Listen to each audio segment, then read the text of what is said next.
One of the things that I've been telling everyone since I've been here, look, I need all the officers to get some community members' phone numbers in their phone. And I need the community members to get officers' numbers in their phone. And it makes a difference. And it also helps in crime because when they have that personal relationship, they'll give you a phone call. They may not call 911. They may not call 311. But they might say, hey, I don't know if this is important, but that third house on the right on my street, I always see them loading boxes in the house late at night. They won't call an emergency number for that, but they'll call you if they know you, and it makes a difference. And the other day, we gave a sticker to a kid and a patch, and I was kind of tired, and I have to give the LT credit. He was like, hey, let's go give this kid a sticker and a patch, and he asked me to do it, and I was like, all right, let me go. And I gave the sticker and patch to this kid. He's probably 6, 7 years old. He hugged me for so long after I gave it to him. And I felt like, wow, I just made a difference. That right there could make that kid become an officer one day. Look, I think a lot of times, and maybe it's just because of who we are as persons, but sometimes we get away from understanding how many people actually love us, want us out there, want us to protect them, want us to take care of the streets. And I think we get wrapped up in, that turd, that suspect, that target. They don't care about us. They don't want us. But it's all those other people who really, really want us and show us the love. And you got to think about those. And it just makes the job so much fun to do because you're making a difference. There was this old lady, elderly lady, sitting on a porch, and you could see her blinking her eyes and winking and twisting her head. So I went up on her porch just to make sure she was okay. And she told me thank you. And she said, all I want to do is sit on my porch and not worry about getting shot. Thank you very much. And that literally has stuck with me ever since 1992-ish. That happened. And at that point, I was like, you know what? I need to be the very best officer that I could be. And that has driven me to be the very best.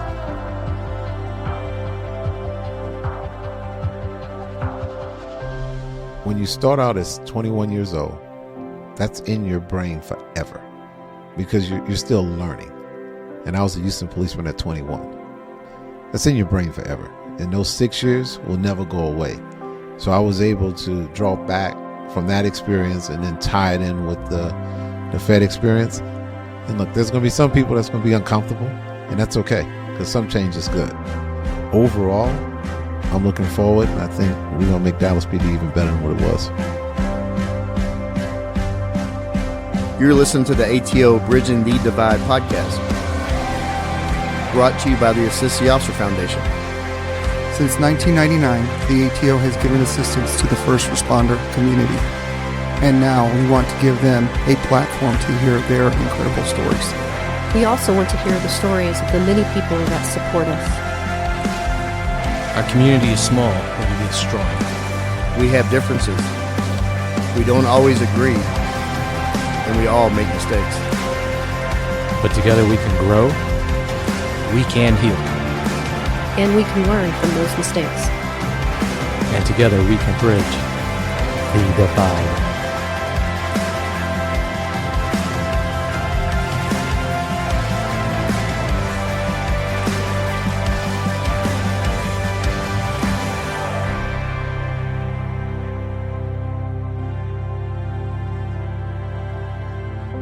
The 1970s in New Orleans were a period of significant transformation and challenges. The city experienced both progress and setbacks, grappling with racial tensions, economic shifts, and the emergence of the new cultural movements. A key event was the rise of Poydras Street and the construction of a building so large that it had to be called the Superdome, which symbolized the city's ambition for economic growth. The city continued to grapple with racial inequality, but also saw progress in areas like the election of the first black mayor, Ernest Dutch Morial, in 1978. The 70s in New Orleans were also influenced by the broader counterculture movement, with elements of the Summer of Love era finding their way to the city. This included the presence of hippies and alternate social spaces in the French Quarter. New Orleans is divided up into 17 wards. each of them having their own unique historical cultural markers that have shaped this great city. The 7th Ward is known for its rich Creole culture, as some of the elegant Creole-style mansions can still be seen along the Esplanade. The ward is also known for its association with the jazz music scene, producing notable figures like Jelly Roll Morton and Sidney Bechet, while the 9th Ward played a significant role in the civil rights movement, being the first location where Ruby Ridges integrated the William France Elementary School. Both of these wards will see significant damage as the levees failed and the Hurricane Katrina hit land back in 2005. And during the 70s, the streets of these wards will be strolled by a young man that would ultimately dedicate his life to service of others. As a young adult and armed with a criminal justice degree, today's guest will make his way to Houston PD to dip his toe in the crime-fighting and service world. After gravitating to combating the ugly world of narcotics and HPD, he would leave this city to take a higher step in the war against drugs as he joined the historic Drug Enforcement Agency. The rise of this guest is quite remarkable, as he investigated just about every type of narc crime and drug, and has slowly, methodically climbed the ranks to lead the men and women of this great agency. But in April 2025, he would take off his federal badge for the last time and return to his crime-fighting roots. He would put on a different badge, a historic badge, for a historic department in the heart of Texas. We are honored to sit down with the 31st Chief of the Dallas Police Department. Chief Daniel Comeaux, welcome to the stage. Happy to be here, brother. Man, been wanting to get you on here, but I know you're extremely busy. You just got here in April, and the hot part of the summer hasn't even shown up yet. I got here in April, and I've been working for DPD for about 3 years right now. And oh, wait, I'm sorry. It's been 6 weeks. It ages in dog years here. Yeah, I can't imagine that spot. I do want to thank you for coming out to Bags for Badges for the ATO. It was our 10th annual at Gillies.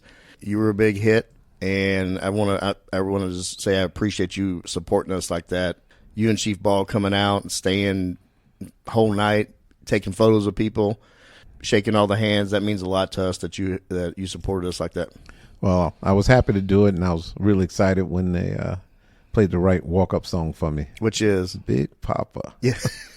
So I asked Gabe if he would play that in Comstat Monday morning, and he said, I'm not even going to be there. But did it happen?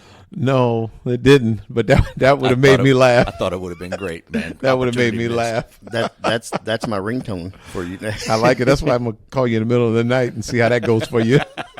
Yeah. My wife did laugh when that came on, and she says, "Of course, big." Anybody that started in law enforcement in the 90s. That's it. Yeah. No. Back when I was getting off duty and taking off the uniform and take a quick shower and go hit the club, Big Papa was playing. Big Papa. I got to ask you this though. Speaking of BIG, did you ever read that book Labyrinth? No, I'm not a reader, brother. Okay, all right. But if it's on audiobook, I'll listen to it. I'll get it to you. It's pretty interesting about Tupac's and Biggie's murder, and it's done by the LAPD investigator, the detective at the time that was looking into it, and he had some interesting connections with Death Row Records, and it's a good book. Yeah, I saw a couple different movies or documentaries on a TV, but I didn't read the book. A lot of people forget how big a deal that was back then. Look, you had two legends that was, they would have been complete legends if they would have lived their life out just from what they had already did before they died. No, their music holds up still. Yeah, and then West Coast, East Coast, so that makes it even more of a competitive nature. Yankees, Boston Red Sox. You grew up in New Orleans, though, so it was Cash Money Records, right? Yes, sir. Master P. Let me say, nah. Speaking of New Orleans, let's talk about home life. Growing up, 7th and 9th Ward, can you tell us about early home life for you? So I was born in Lafayette, Louisiana, moved to New Orleans when I was about 4 years old, just me and my mom. Don't know my biological dad. He was an abusive marriage, and she left him, so it was just me and her. She still apologizes to me this day for raising me on $70 a week, And I'm like, hey, it's all good, Mom. We started at the bottom. Now we're here. So it worked out. Started off in the 7th Ward in Port Chester. For those from New Orleans wanted to stand it off of St. Bernard. And then we moved to the east. And when we moved to the east, man, we thought we were moving on up. I thought we were rich at that point. And now you go back there and it's nothing but gunshots every single day. Yeah, I did in preparation for this. I did a little bit of history on the 7th and 9th Ward and just the rich and culture and the Creole culture out there, and I know they got hit very hard in Katrina in 2005. Yeah, look, after Katrina, I was living in Houston, and I had 24 people living in my house until they can get back on their feet. I was very happy that I was able to do that, but boy, 24 people in one house. Yeah. Whew.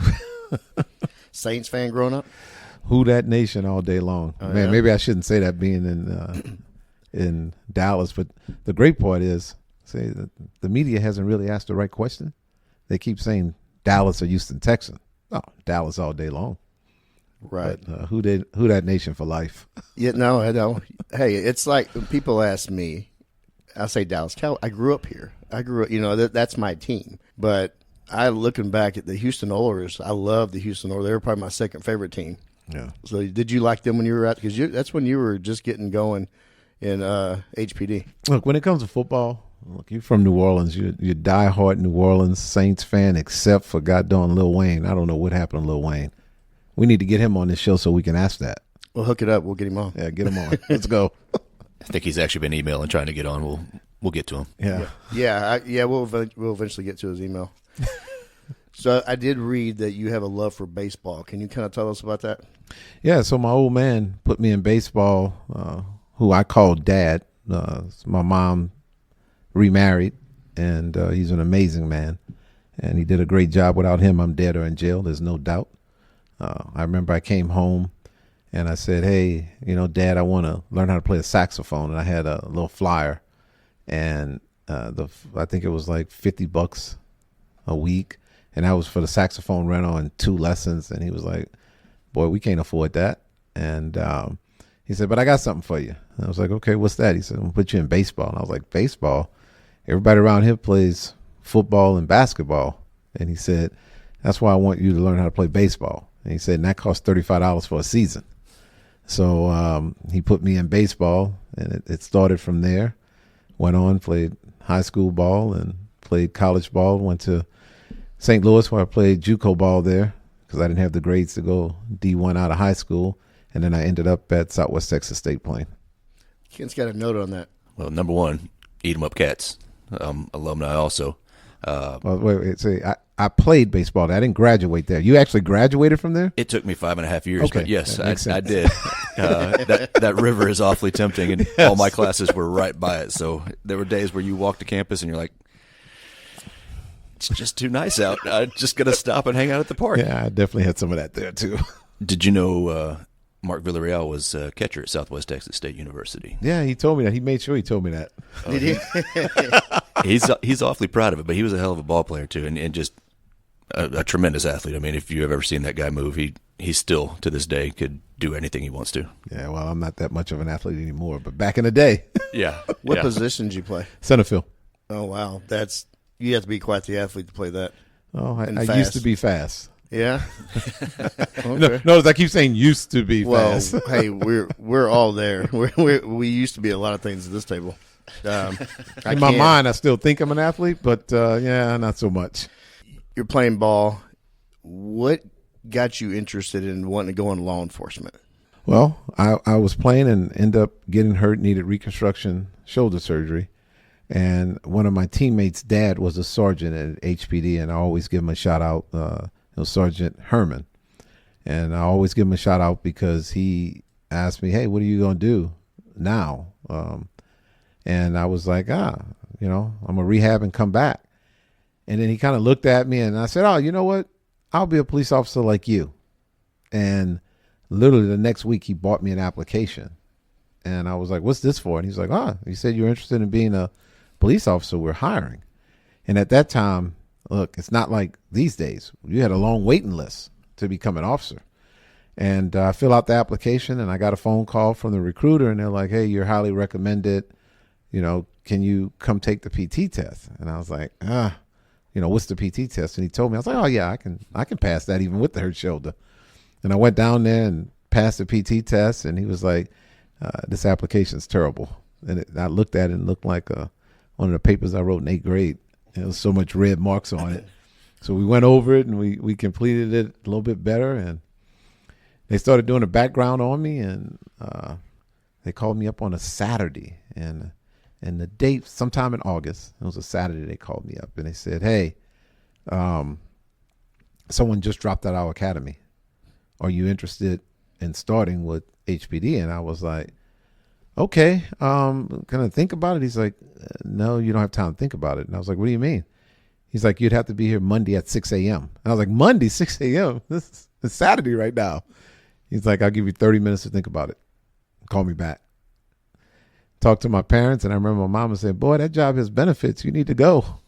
And I called him back, and I said, "Hey, I'm all in. Let's do this." And I packed up my little S10 Blazer and rode to Houston. Didn't know a thing about Houston, and that Sunday, I found me a place to live and started the academy that Monday morning. What was Houston PD's size that back then when you got there? It had to be over 5,000. No kidding. They've been that big that long. I mean, well, they're down now. I think they're at 5 now, and I think it rose maybe close to 6. We'd have to look it up to be certain. That's a big department, man. And a lot of people, when they think of PDs in Texas, I really think that they don't realize how big Houston is. They're number 4, I believe. Number 4, and they're about to move to number 3. Really? Yeah, they're going to pass Chicago up. But here's the thing, and I hope everyone from Houston's listening. Listen up. Dallas PD is number 1 in Texas.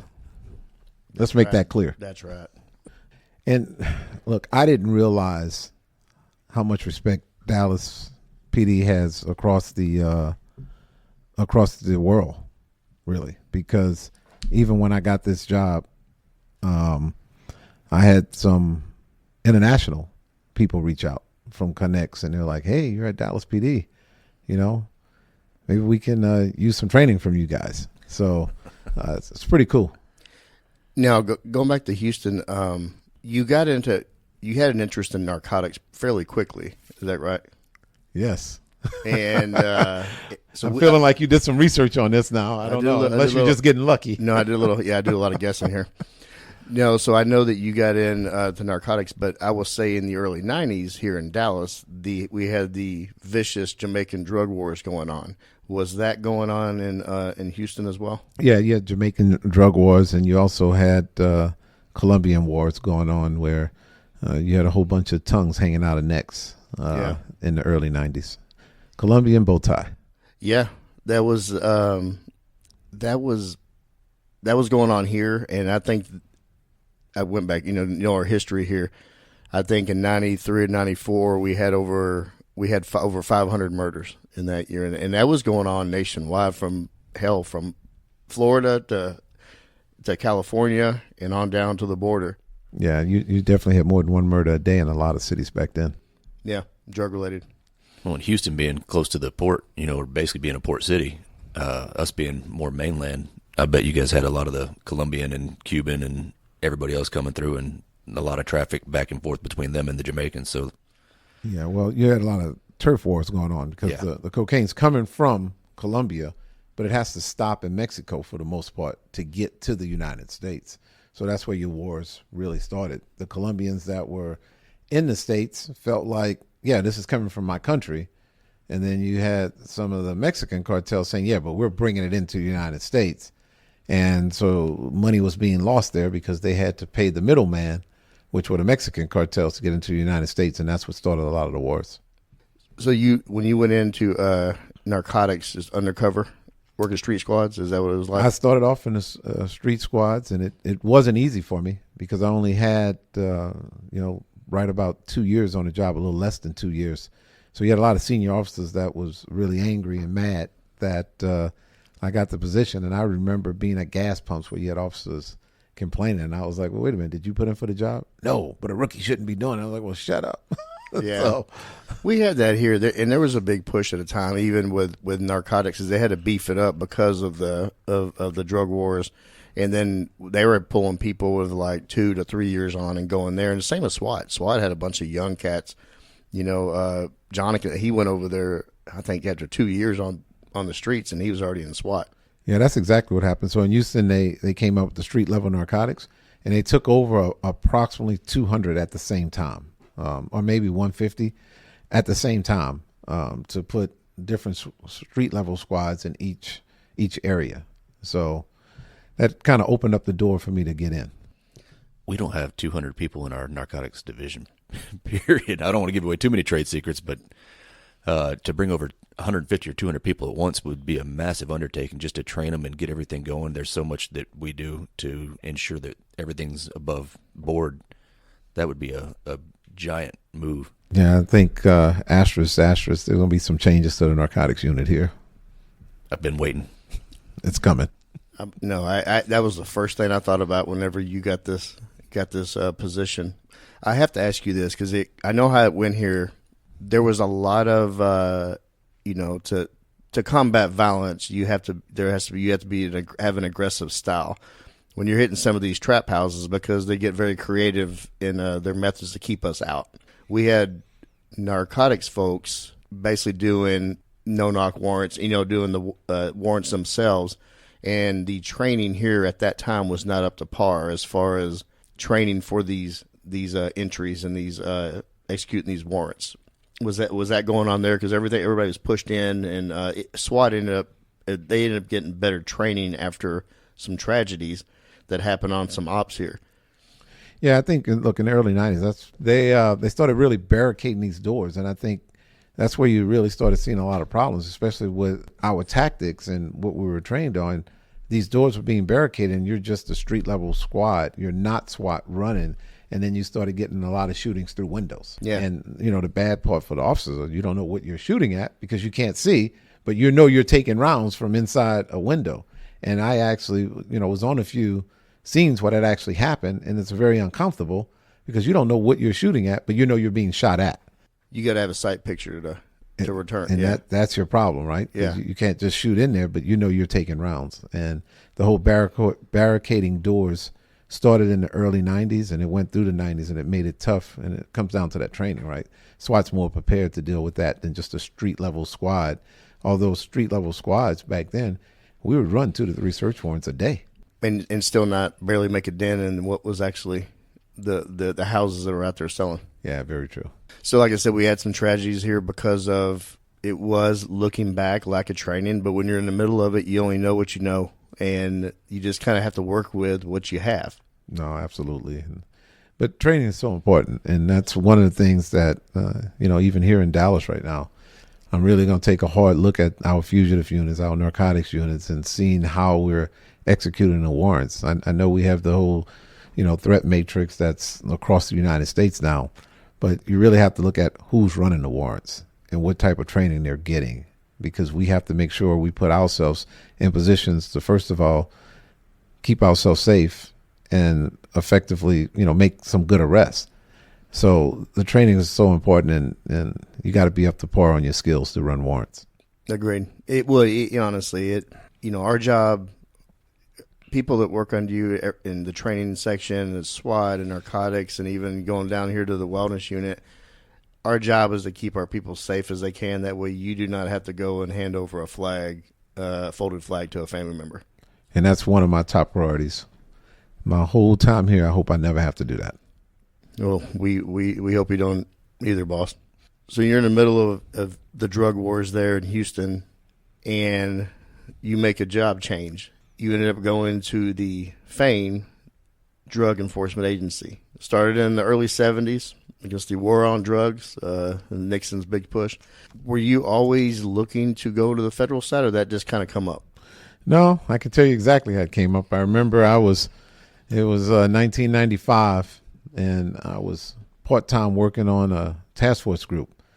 And this one agent stood up, and I remember he slapped his hands. He said, "I finally made it." And I was like, "Made what?" Because you never make a case. And he said, I'm making six figures. And I said, you're making six figures? He said, you don't even put anybody in jail. And at that moment, I backed out of that squad and I went straight to the recruiter. And I said, hey, man, I hear y'all make six figures. He says, after 5 years, you'll make six figures. And at the time with, HPD, I'm working extra jobs and overtime and I'm making 60 grand. I'm working my butt off. And I looked at this cat and I'm like, this dude's making six figures. He don't even put anybody in jail. So I said, wait, what I need to do to become an agent? He was like, do you have a degree? I was like, no, I left college. Well, I need about 24 hours. He said, go get a degree and come back. So that next day I went to the University of Houston downtown, gave him my transcripts and entered the next semester, got my degree 1 year later, went back to him, said, here's my degree, and ended up getting hired. So you went back to college while you were actively working narcotics and managed to carry 12 hours a semester? I did. I needed, I think, 27 or 28 hours, and I did it over 2 semesters in the summer. That's a lot of work.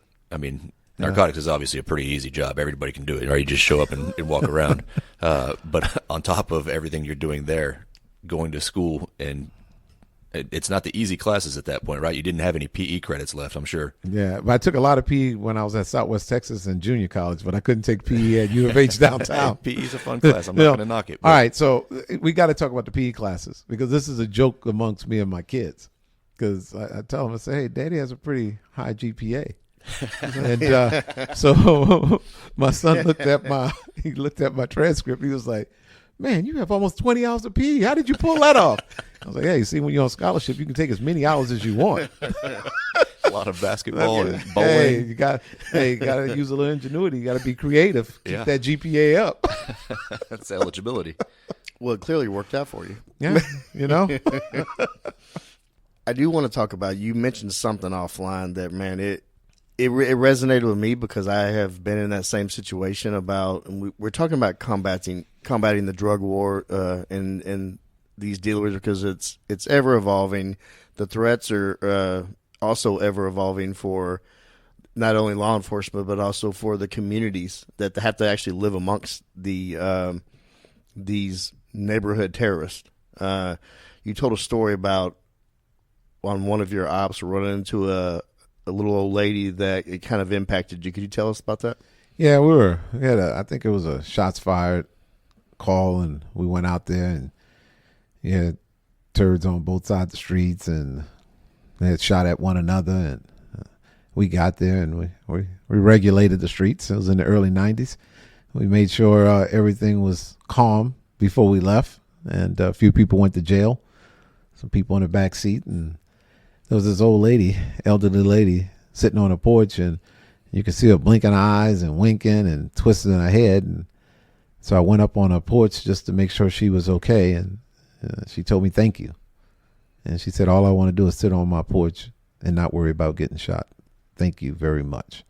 And that literally has stuck with me ever since 1992-ish, that happened.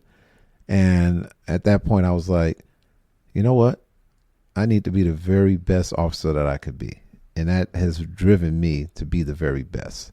It's starting off from that simple gesture, simple story, but I understood how much it meant to her.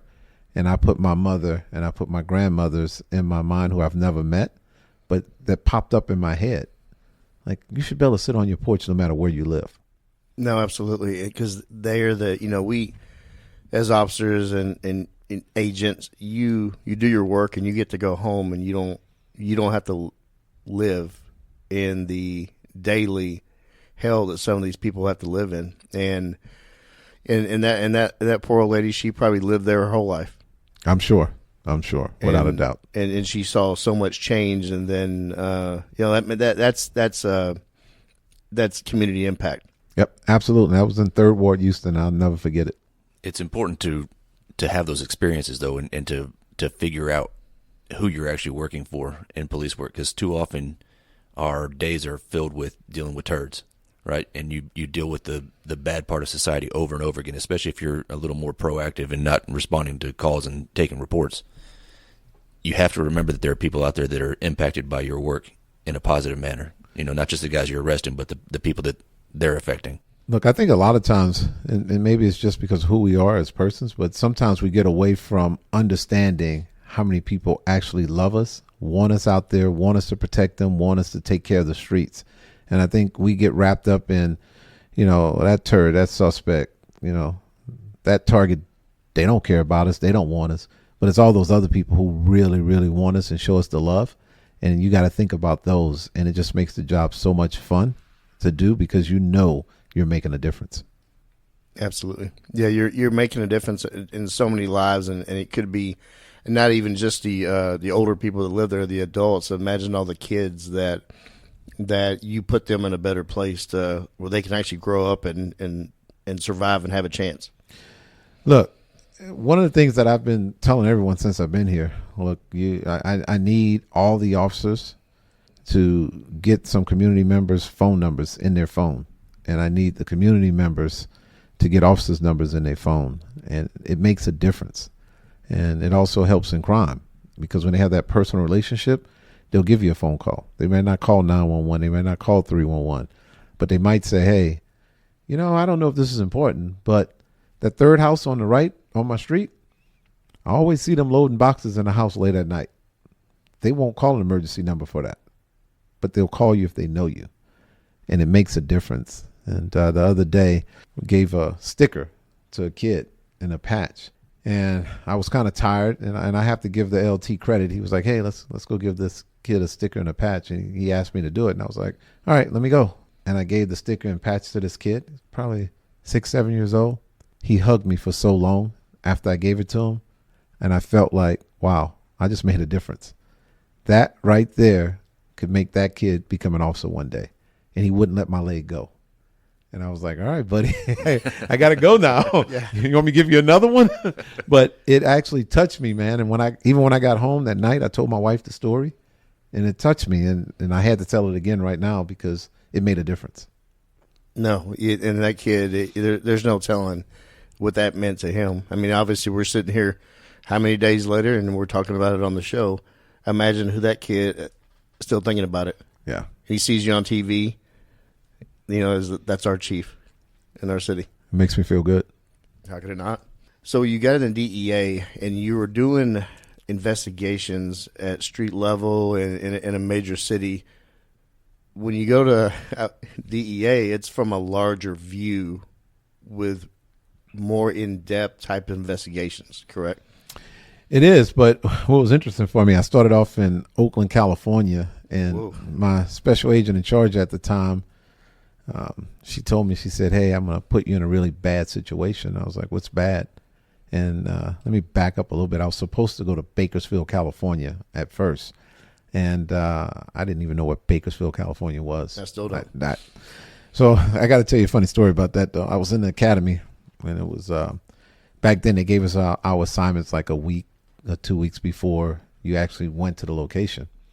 So they told me Bakersfield, California. And I was like, Baker's what? Well, I never even heard of it. And I called my dad, and he happened to know about it because he worked for a mobile oil company. And he was like, oh, it's like farmland and oil. There's nothing there. And he's like, it's north of California. So in my mind, I kind of say, oh, north of California, palm trees, beaches. All right. I'm not a West Coast guy, but we're going to make this work. Yeah. And so I walked out in the hallway, and the FBI National Academy was going on. And I see this gentleman walking towards me, and he has a cowboy hat and boots on. And he looked at me and said, how you doing now? I heard you're going to Bakersfield, California. And I said, yes, sir. And he said, there's not many folks like you there. And I said, oh, okay. There's not many agents? He says, no, like you. I'm the sheriff in Bakersfield. Wow. And I was like, oh. And he was super nice. And then I found out there's not many brothers in Bakersfield. Yeah.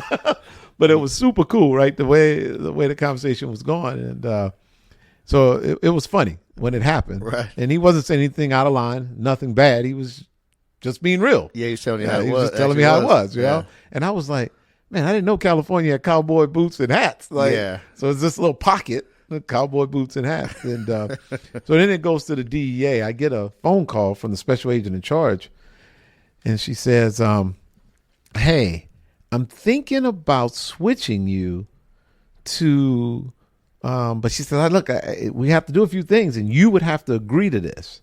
I was thinking about switching you to Oakland, California. I said, yes, ma'am. I was like, yes, ma'am. How many people they actually were knocking down Oakland's door to get there? Not many. Right. Not many. But for me, I'm from New Orleans. I'm a city dude. And I'm like, yo, yes, ma'am, I'll go.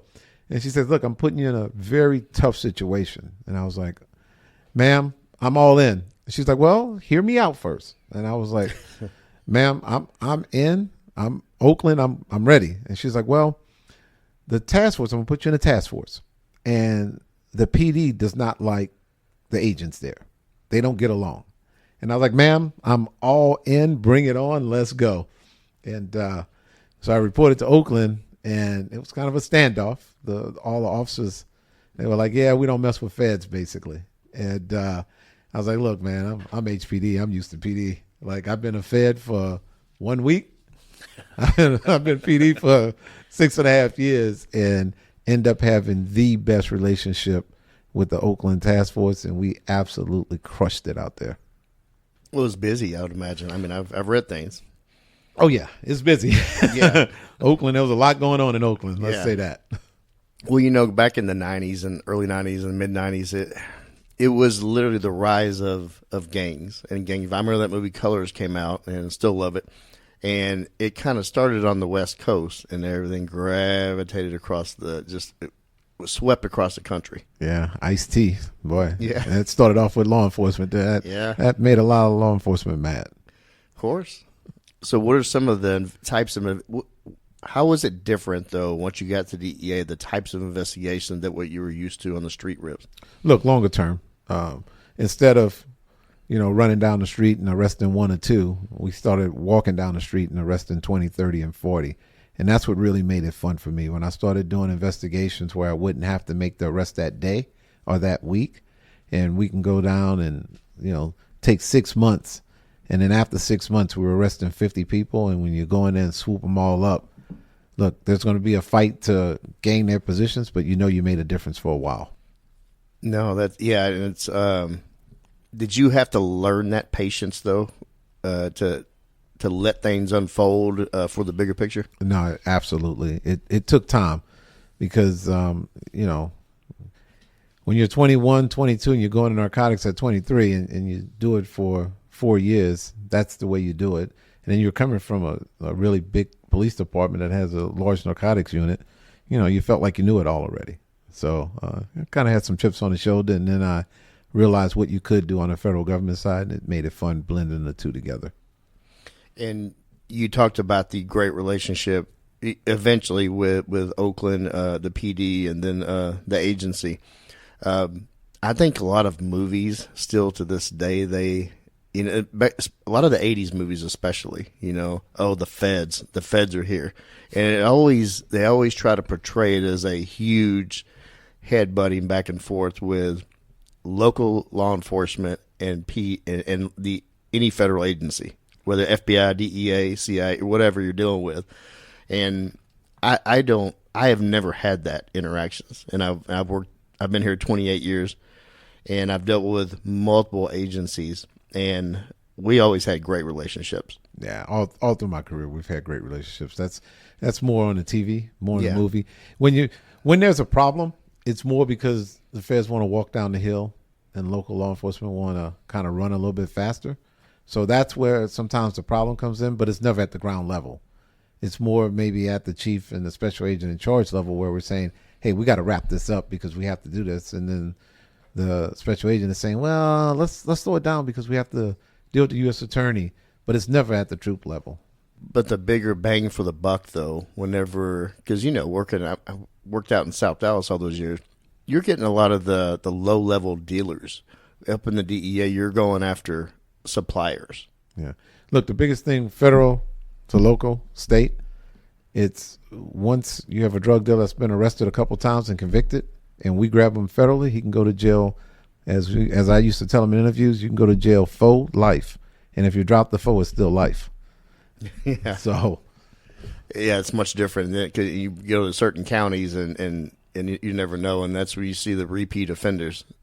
Yeah. But also dealing with our Fed partners, that there's a lot of people they don't want to go that route, and then they will make the investigation expand. yeah. Yeah, Look, it's the great thing is when you work together, you take the best of both worlds. If you need to take someone off fast, you drop them in the state. If you can take your time and be patient, you walk down the hill and you get them a whole much longer sentence. So, and look, on the ground level, I think it always works perfectly fine. It always works fine. I think the movies are just overplaying it because it's I movies. agree. What are some of the stops that you went through DEA? I don't know if the show's this long. Can we go on? Come on. Yeah, you're the So- busy one. I'm good. So I started off in Oakland, did 2 years there, went to Houston, did 8 years in Houston.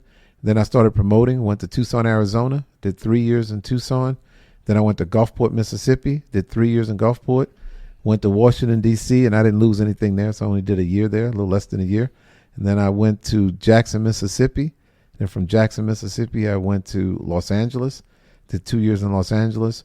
Then I went to San Francisco, did a year in San Francisco, and then back to Houston, where I did 4+ years. And now I've done 6 weeks. That equals to 3 years in Dallas. Yeah, and more to come. But Yeah. I'm loving every freaking second of it. Good. Well, we're here. We're here to support you in whatever you need. And I felt the love. And I know it's without doubt that when I came in, there's a whole bunch of officers that was like, why are we getting the Fed to be our chief? There's no doubt.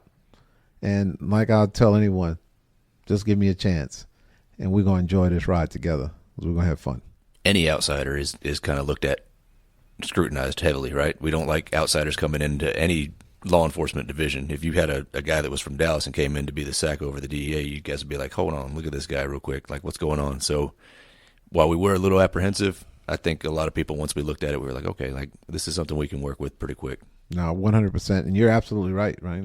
If a local, and it's happened before, where state police became the whole director of DEA, and everyone in DEA was freaking out when it happened. That was right when I came on. And we've also had attorneys that became the number one in DEA, and boy, we really freaked out.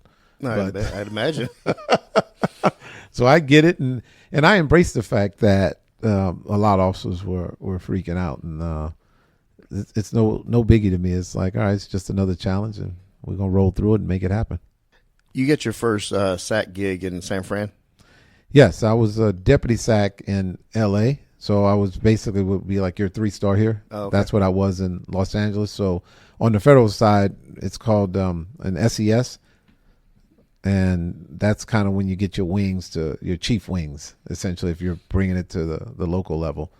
And in LA, I was running the state of Nevada, Hawaii, Guam, and Saipan, and then LA Haida and Riverside. So that fell all under me, that area there in Los Angeles. And then I became special agent in charge in San Francisco. That was when I had total control. Nice. And then you continued that on to Houston. Right. Houston's considered a super SAC job for DEA. There's Houston, Los Angeles, and New York, where we all have 2-3 stars under us in those locations. And then we have a few others like Chicago and Atlanta that has 1 3-star under you. Well, yeah, now that you're talking about the rank and the hierarchy there. So for the listener, even for me, just to educate me, because we have a lot of civilian listeners to this, would you kind of explain what a SAC is, and then below and how it goes on down, just kind of the rank and hierarchy? Absolutely. So special agent in charge, and I'll use Houston as an example. As a special agent in charge, I had 114 counties under me, to include Houston, Austin, San Antonio, Laredo, McAllen, Waco, Beaumont, Galveston, El Paso, and Del Rio. So that all fell under my supervision. And I left out Brownsville. Can't leave out Brownsville. So that all fell under me. And then I had 2 associate special agents in charge, which would be like a 3-star. And then we have what's called an assistant special agent in charge. And that would be more like your 1-star for the amount of span that they have. And then you have a resident agent in charge, which our resident agent in charge would handle like an office like Waco, Galveston, Beaumont. So on the average, they would have like 12 counties that fell under their supervision. And then you had a group supervisor, which would be like a sergeant, where they have the groups under them, and then you have the special agent. That's pretty thorough. Well, hey, for the listener, I didn't even prep him before this, and he rolled that right. He knows the stuff. He clearly. See, knows now you're the making stuff. me feel good. Yeah. Well, I lived it for 28 plus years. So. Yeah. So I do want to get into the, we all watch the news and we know the trends, and I want to get into the challenge of the fentanyl epidemic in this country. Look, here's the thing. When you talk about agents and officers, all we want to do is arrest everybody that's really doing bad. We just want to throw every single person in jail. And we do a really good job at doing that. We do an excellent job at doing that. The thing with the fentanyl, I think what it did is it opened up a lot of eyes to where the education and awareness piece of it became so important. Where we had to get out there, even though we were carrying a gun, we really had to go to schools. We had to go to nonprofit organizations and really start spreading the message about these counterfeit pills. Look, the drug cartels don't give a darn about you. They don't care. It's all about dollar bill. It's all about making money. And they don't care about how many people die because they know there'll be someone else to take their place. So we needed to go out and really educate the public about this. And once we started educating the public and we were putting people in jail, we started seeing a difference. We started seeing a reduction in fentanyl. And I'm really proud to say one of the accomplishments that my team had was in Laredo. We had a reduction of 40% of overdose in Laredo. And that really came from the education side and the awareness side, along with the enforcement side. But we took every single meeting that we could with schools, and the agents were freaking amazing, watching them going in the schools, going in the nonprofits, and also just talking and giving that whole awareness piece of it. And I think it's going to stand there in Laredo. I don't think that number is going to go back up, and it's mainly because of the education and awareness piece. Is that the one pill can kill? What is that? Can you explain that initiative? Yeah, it's talking about the education and awareness side of it, and it was a huge campaign, and it was all over the place, and I truly think it made a difference. Yeah, I think it's education in anything is key. No matter what the crime, the more the public is educated. But this the lethality of this fentanyl is something that really we had not seen. I mean, there's been heroin overdoses been going on and the opioids for forever, but this fentanyl is just different, a different feel. Yeah. So part of the thing with the fentanyl, and I call them mad scientists, chemists. You can make it in your garage. You can buy the equipment and make it in your garage. So you have these milligrams that can kill, like grains of sugar. You put too many grains of sugar, you're dead. And you have someone that's making that, with a scoop, and they're scooping it, making it in their garage. That's why I call them mad chemists. And then they go on the street and sell them. Well, 70% of those pills at one point could cause an overdose because it's not a multi-million-dollar machine making them. It's pill press you can buy off a line. Yeah, garbage. I want to echo that education piece, and if we can do anything from this platform to give any more messages on that topic, we're happy to do that, because we're all in this big ecosystem. We're here sitting here with a mic and telling a life story and a career story. But if we can educate in any way, we would like to do that. I actually like the setup. I feel kind of high class, but that'd be great. We can use this as a platform. I don't know. See, you probably haven't done like live video in here, but so your listeners can see how high tech this is. High tech.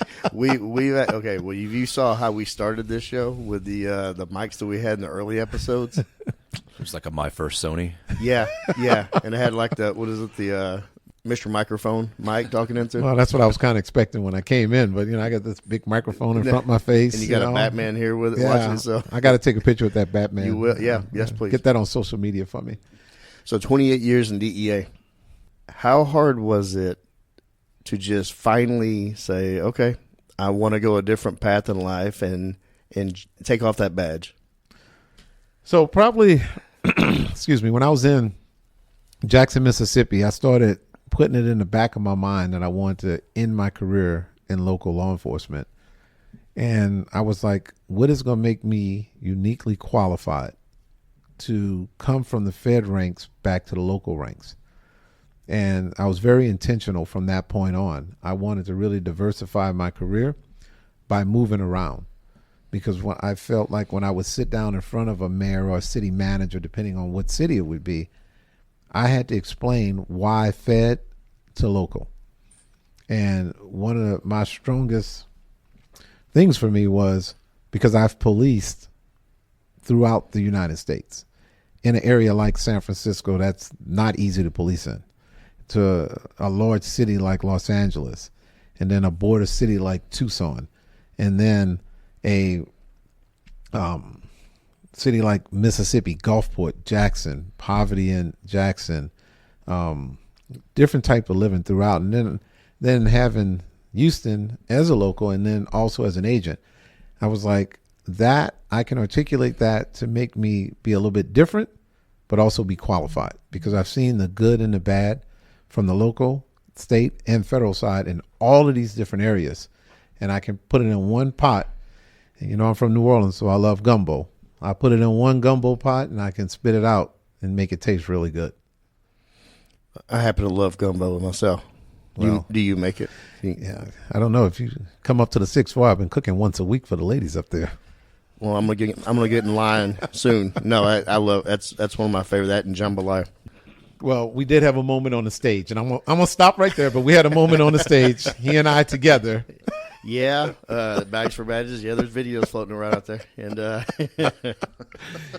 that's one thing I do have to remember being the chief of police.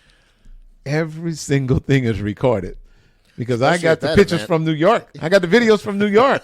They're like, hey, what are you doing on stage? And I was like, well, I was just making my chest jump, and yeah, he was able to make his chest jump, so we're having a chest jumping competition. And it's all for a good cause. That's it. It's all for our people. That was it, for raising money. Yep, raising money for our people. You wanted to leave and go back to your roots in crime fighting. Yes. You on the outside, every department, good or bad, has a reputation. Whenever you're looking at Dallas as a potential landing spot, what drew you here? I wanted to go to a major police department, and I had 114 counties under me at DEA. So it was a certain amount of responsibility that I had, and I wanted to feel like I had more responsibility for the next job. I had been offered a lot of private sector jobs making more money. It's just not me, man. I can't work a 9 to 5, sitting at a desk, 30-minute lunch, and just can't do different things. Like, it's not me. So I would turn those down, and I kept saying I wanted to get back in local law enforcement. So I got a map out, and I circled a few locations that I would go to, Dallas being one. And then when Chief Garcia signed his new contract, I put an X through Dallas. And I was like, oh, well, Dallas is off the list. And then when he announced that he was going to greener pastures for him, I took that erased it back. And I was like, all right. And the process started for me then. What drew you? What was it about Dallas? I know it's a major city, but, did you ever watch that TV show Dallas with J.R. Ewing? Well, I did. Yeah, okay. That's going back to when hey. it would come on at 9 p.m. Yep. Right after or right before Knots Landing. See, I even remember that, right? And Dynasty. Yeah, Dynasty. That was it. The Knots Landing came after that, I think. But yeah, I used to sneak and watch it because it was my bedtime, and you'll always know that. But look, Dallas has a reputation, and I wanted to go someplace that definitely had a reputation, and that was big. So it started fitting everything that I wanted, and I wanted it to be in the South. And then obviously anything in Texas was better for me because, as you know, Texas law enforcement, I'm sorry for everyone else that's listening, it's just a little bit better. And we feel that way. And along with the T-code, that's always a challenge for someone from the outside. So I was able to use that to my advantage also. So Dallas was one of the ones that I wanted. And you put in, and here you are. Yes. And very few people, I think, probably in the department and outside the department thought I had a legitimate shot. I always felt like I had a shot. No, I saw the finalists, and I was kind of going through them, and I went, DEA said, okay. And then I didn't, and then there was another one was the FBI guy. And, and I think you're correct that it was just, we haven't had a Fed come in ever that I'm aware of. And so it was kind of easy to overlook it and say, well, we've got a guy that's been here. We got a guy down the street. We got a couple here, there. Then when the announcement was made, we were all like, oh, all right. I'll be honest with you. I was a little bit excited when I saw the DEA behind it. Working where I'm at now, I was kind of like, things are going to change, and we're either going to love it or hate it, but it's going to change. So let's prepare for change and be ready. Look, but one thing, and this is what I said, and I said it on the interview. When you start out as 21 years old, that's in your brain forever because you're still learning. And I was a Houston policeman at 21. I just turned 21 when I started the academy, maybe about 2 months. That's in your brain forever. And those 6 years will never go away. So I was able to draw back from that experience and then tie it in with the Fed experience. And look, there's going to be some people that's going to be uncomfortable. I know there's some people that's uncomfortable because they've told me they're uncomfortable. And that's okay because some change is good. But overall, I'm looking forward, and I think we're going to make Dallas PD even better than what it was. Well, we certainly like to hear that because we're going to hang around here a little bit longer ourselves. Oh, yeah. Try to hang as long as I'm going to hang because this is my last job. I'm not going anywhere. What is your 2-year plan? Then I'm going to get on to the 5-year plan. So, it's always interesting. Everyone always wants to know that. Obviously, we have to recruit. That's number one. And another plan is Dallas has really been successful in crime going down. It's going down across the United States, but Dallas has done an amazing job with the crime plan. I'm going to keep the crime plan in place, but one of the things that I'm adding to the crime plan, and I think most officers have seen, and hopefully some of your listeners have seen it also, is we're really going to focus on anyone that has felony warrants to get them off the street. And Fugitive did an amazing job, and we're targeting the right individuals that have felony warrants. And we arrested 98 felony warrants in the first 30 days. And they were responsible for 700 prior arrests. So we got 98 people off the street that were responsible for 700 prior arrests. Look, we're going to add that to the crime plan, and we're going to continue to focus on that. So that's always going to be a priority for me. And I think that's a way to keep the community safe by getting those with warrants off the street. Look, you have a warrant. You shouldn't be walking on the street. And most of them are for aggravated. So let's get your butt off the street. Let's get you where you belong. But the other part for the 2 years, look, there's some culture changes that we have to have here, and some morale changes. There's no reason for anyone to leave Dallas PD for $5,000 more to go to a smaller police department. It's absolutely crazy. And I actually just requested the data on how many of them want to come back. Because when you have a department like Dallas that has a reputation like Dallas, you have the specialized units like Dallas, I feel like you should never want to leave. Not for $5,000, not for $6,000 more a year. When you start breaking that down, that's money that you waste in a bar, right? So you shouldn't leave for that. So that tells me that there's something to do with the culture and the morale that we have to change. So I'm really going to work really hard in changing the culture and the morale. And I started it's an officer advisory board, call it the Chief Advisory Board, and where I'm really listening to the true workers, and I'm hearing them. And I've heard a lot of things that they've said, and what was so interesting, I told some of them there, and this is where all the Dallas officers can run out and find out who's on the board and find out what actually happened in the meeting. But it was interesting because some of the things that they told me behind closed doors, I had already recognized and noticed and already had those notes. So some of the things that I'm seeing, so now you're talking about 2 years. One of the things that I'll say is you can't turn the Titanic fast or it's going to sink. I have to turn it slow enough to where we're going to have some culture and morale changes, but where no one's going to jump off the ship. So it's going to take time, and it might take 2 years, but we're going to get there.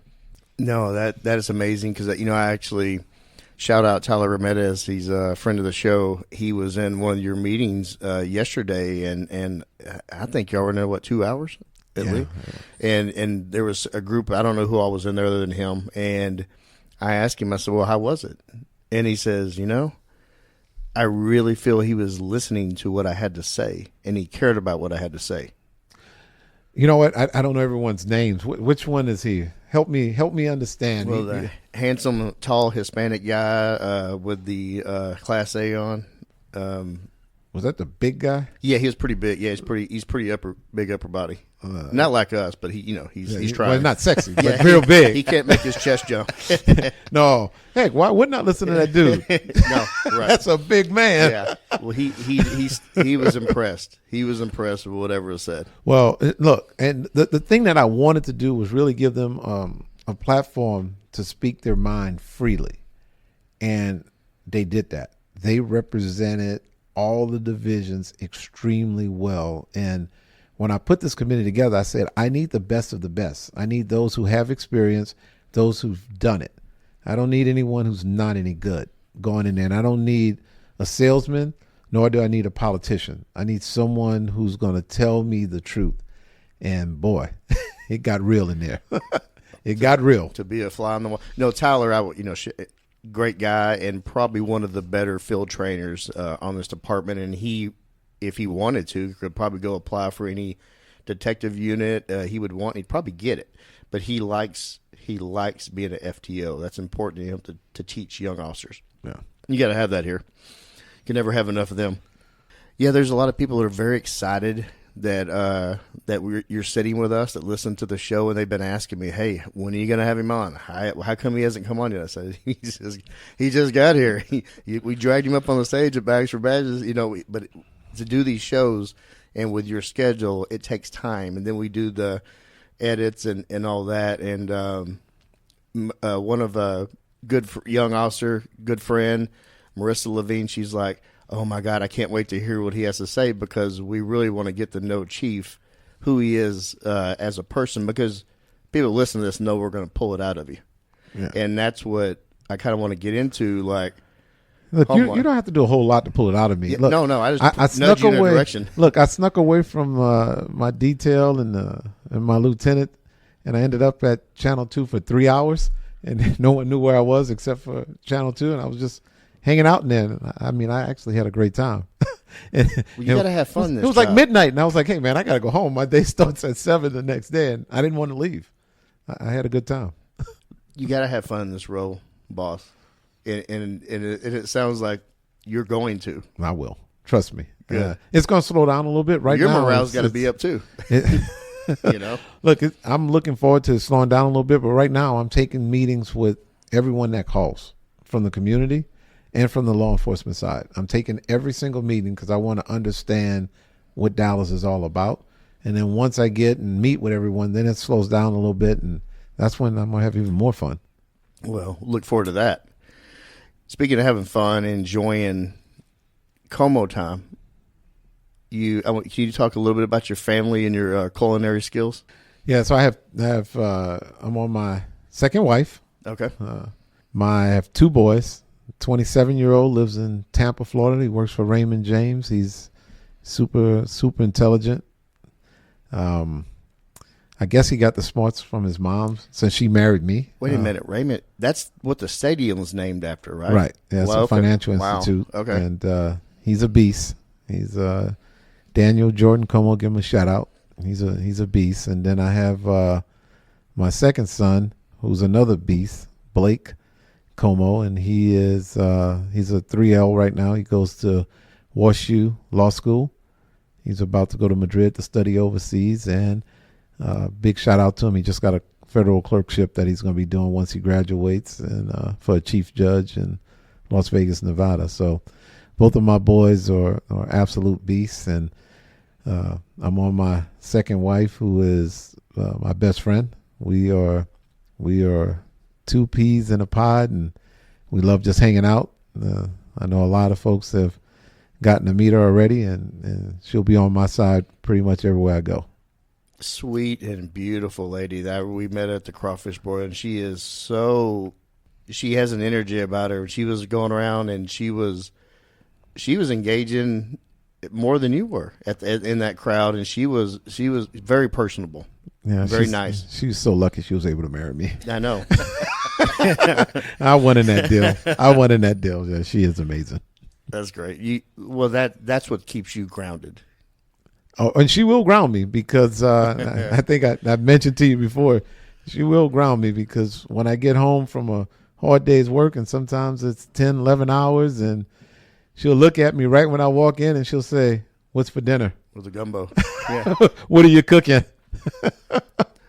And you're kind of the chef, right? Yeah. So, she likes to joke with me. A lot of my friends like to joke with me about my midlife crisis. And it wasn't a fast car. I mean, I already own a Corvette, but it's a 2012. I don't need a new one. I'm happy with that. My midlife crisis is I have a sickness, and it's grills. Okay. Yeah, it's grills. So How many? I mean, we don't need to go into numbers. Let's just say I have different ones for different occasions. You got to have a different one. You got to have at least 3, right? 3. Man, At least 3. Man, if I only had 3. You got charcoal, you got wood, you got propane for your easy days. So I have, I have a Kamado Joe, which is my favorite. The Kamado Joe's my favorite ceramic grill, right? That takes some time to figure out. Yeah, look, it's a beast, man. It's great. And then I have open flame grill, like, kind of like the ones you might see at Buc-ee's, but I had it custom made. And oh, man. So, but when I bought that one, I was like, I'm really buying it as a fire pit. Yeah, right. Yeah, I had it custom made, perfect specs, and open flame cooking on it. Man, it's amazing. It's great. And then I have a couple other charcoal ones. I have a huge smoker, which, man, I can cook for half the department at one time. All right, it's a little bit of an exaggeration, but it's a huge old school smoker. Once that thing gets going, it's gone. And all right, let me tell you. All right, it's probably about 10 grills. Good for you. About 10 in Good the for you. backyard. That fits Different occasions. Some of them are really small. So if we want to do something, I'll throw it in the trunk and just pull it out on the side of the street and go to cooking. You got to have a portable, right? So Yeah, you're getting absolutely. And you've mastered all of them. I mean, I feel like I'm pretty Yeah, good. I feel like I'm pretty good. Everyone tells me my meat's pretty good. Okay. You grew up in I'm not Louisiana. going to Right? touch it. Let's get into it. Please, I don't want you to touch No, it. I won't. Growing up in Louisiana, I'm gonna try to fix this. All right, we got to get back on track. Louisiana's legendary for food, right? Yes. You also went to California a couple of times. You've been in different spots in Texas, Arizona, Mississippi, Washington. What's your favorite thing to cook? Man, I'm a crawfish etouffee, shrimp Creole guy. Like, I can't go wrong with that. So you stick to your roots. Yeah, I'm all about that. Now, when it comes to smoking, I'll smoke any type of meat, and you can't beat freaking beef ribs. If you can make that beef rib fall off the bone Like a pillow. and melts in your mouth, boy, I tell you can't beat that. No, tri-tip or brisket. Brisket. All right, you can stay. Have you had some barbecue here in Dallas? So the answer is going to be yes. Yesterday was the first time that I had barbecue in Dallas, but and the reason I'm hesitating is I don't know where it came from. We for the meeting that I had with the officers, I treated them to barbecue, but I don't know where they bought it from. So it was good, but it wasn't. It was probably commercial barbecue, right? Yeah. I need to know that small barbecue shop that you go to where the meat's just so darn good. You're like, man, I got to come back.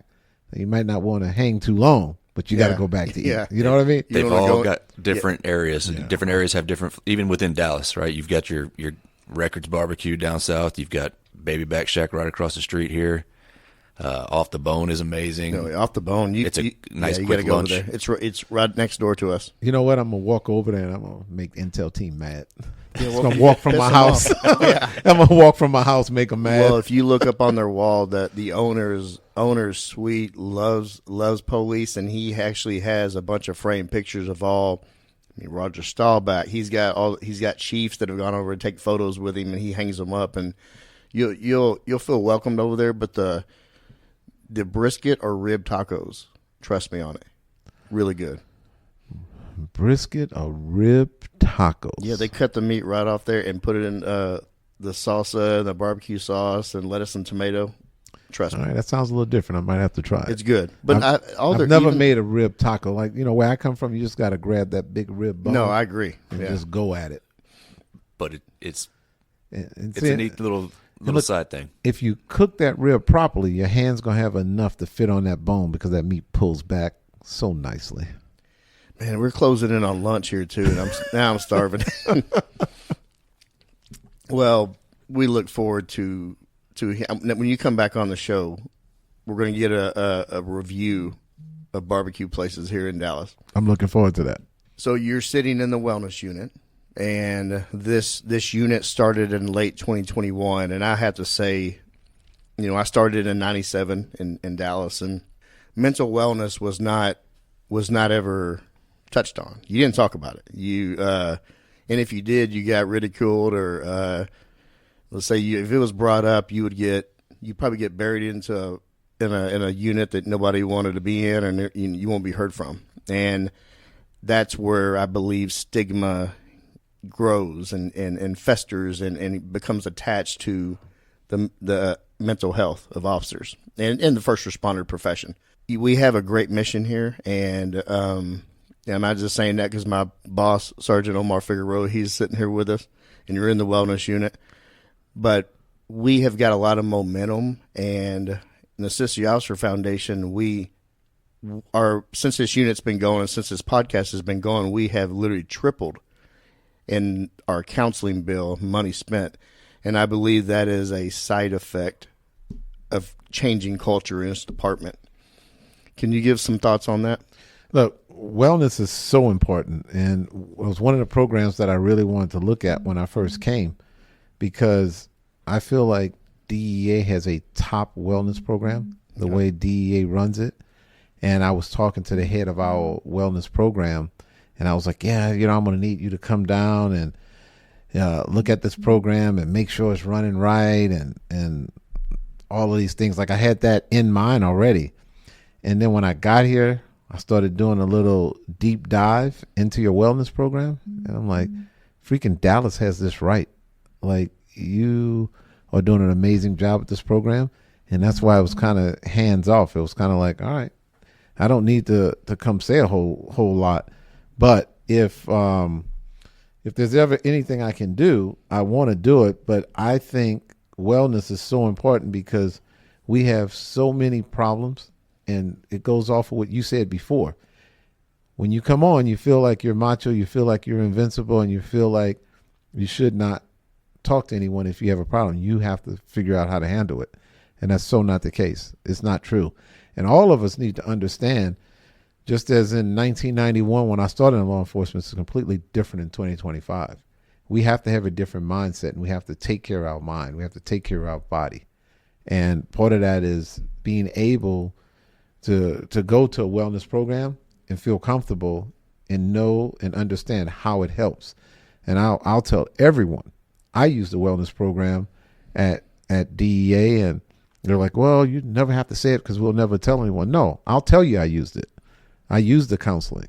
It mattered. I went through a divorce. It mattered. Going through a divorce is not easy. And no matter when you go through a divorce, you can't find the right time for it to happen, because it's not easy. And I use the wellness program for that. Both of my kids used our wellness program. And both of my, like I told you earlier, my boys are freaking studs. Both of them has used DEA wellness program. And even for the kids, and I'm not putting their business out there, like the youngest one still uses it. And he's like, it's just so easy to talk to someone. And that dude is sharp, man. Well, it's maintenance on yourself. I mean, really, even if you if you may think everything's going perfectly fine, and it may be in some regards, but in a lot of other ways it is not. And to go in and talk to somebody is a counselor, a trained professional could look from the outside looking in, could see something within you as you're talking that you can't see yourself, and to give you some perspective and some guidance on how to look at things differently, or pack things away differently. Yeah, and look, part of wellness also is the medical side of it. Mm-hmm. And since I've gotten here, I know you've hit me up and coming through the program, I'm going to take a physical at Frontline. Frontline, yep. Look, it's a great thing. And that's another thing that we fail as officers. We tend not to go to the doctor unless we are really hurt or really feel something. But if we go more often, we won't get to the point to where there's nothing they can do. So, look, I'm excited about going to take the physical. Like, let's go. Sign me up. Let's do it. Well, they give you the ultrasound everywhere. I'm just giving you a heads up. Oh, boy. See, now he wants to make me a little scared to go. No. You will walk out of there feeling you've been checked out top to bottom. Well, that's good. It's a good thing. That's what I want. Yeah, and like I said, I'm proud of the work we've done here. It's been really hard. We've had in this very room, we've had some very tough conversations. We've talked people in the rehab. We've talked people in the counseling. We've helped people get counseling for their marriage to save their marriages. And we've also talked to people in this very room about losing their marriage and their life changing. And also we've helped out officers' kids. And that's one thing ATO does. We provide counseling for officers, their spouse, and their children. Because it's all one big ecosystem, and we have to take care of that. Look, through this wellness program, one of the things that I really want to see is the reduction of domestic violence amongst law enforcement. I want to see the reduction of alcohol-related arrests amongst officers. We have way too many of those two things, and it starts with the wellness unit. And I think you will help set a culture to improve that. Absolutely. That's our mission, and in everything ebbs and flows in every part of life and also in this profession. And you're right. We're kind of on an uptick in certain types of incidents that it is our job to get education out there. But also what I'm asking you as a chief is, I know you support us, but your voice and your position and your outward support for our unit and this mission will trickle down to your other commanders to remind them that this is a mission and our people's mental wellness and their health are a priority. You got that. I tell you what, my next command staff meeting, I will make sure I address it because it's so important. And I truly believe in it. And you can tell everyone listening, understand, I believe in it. Thank you, boss. We appreciate that. And I know that many listeners appreciate it as well, because this unit, our logo is the owl, the Officer Wellness Longevity, and that was done by design because we all want to have a long and healthy life and healthy career. And I would imagine you as a boss, you want that officer to have it right here in Dallas, Texas. I can't let you leave. I don't want you to leave. Look, that's one of the things we have to figure out, and it spins back to that culture of morale. We need everyone to want to stay, want to hire. We're creeping in Houston this upcoming week for a recruiting event, and I'm hearing we're getting really, really good response so far, because there's many out there that want to become Dallas police. We have some openings. Come on up. Watch out, Houston. We're coming for you. Yes, sir. We are. So I want to give you a final question. This is speaking to all the officers that are out there, and also the people that are on the fence about whether they want to join the Dallas Police Department. Can you tell us, if they join this department and under your leadership, what can they expect from Daniel Comeaux? Look, transparency and fairness. And every decision that I make, I'm doing it thinking I'm making the right decision. I'm not going to be perfect, but I'm doing it not for me. I'm doing it for the department. And I can assure that to every single one. Because one of the things I like to say, and sometimes it comes off not so good, some people might take it the wrong way, but I'll tell you, I have nothing else to prove in my law enforcement career, but I still got a lot to accomplish. Hey brother, hey sister, I'll never give up on you. Hey, Mrs., hey, mister, I'll see this all the way through. No matter how far the sun and the moon, I'll never give up on you. Down when you're lonely, I'll pull you up. Life leaves you heavy when the going gets tough. I'll be your shoulder, together we'll run up from the bottom, yeah, we'll rise above. Hey brother, hey sister, I'll never give up on you. Hey Mrs., hey mister, I'll see this all the way through. No matter how far the sun and the moon, I'll never give up on you.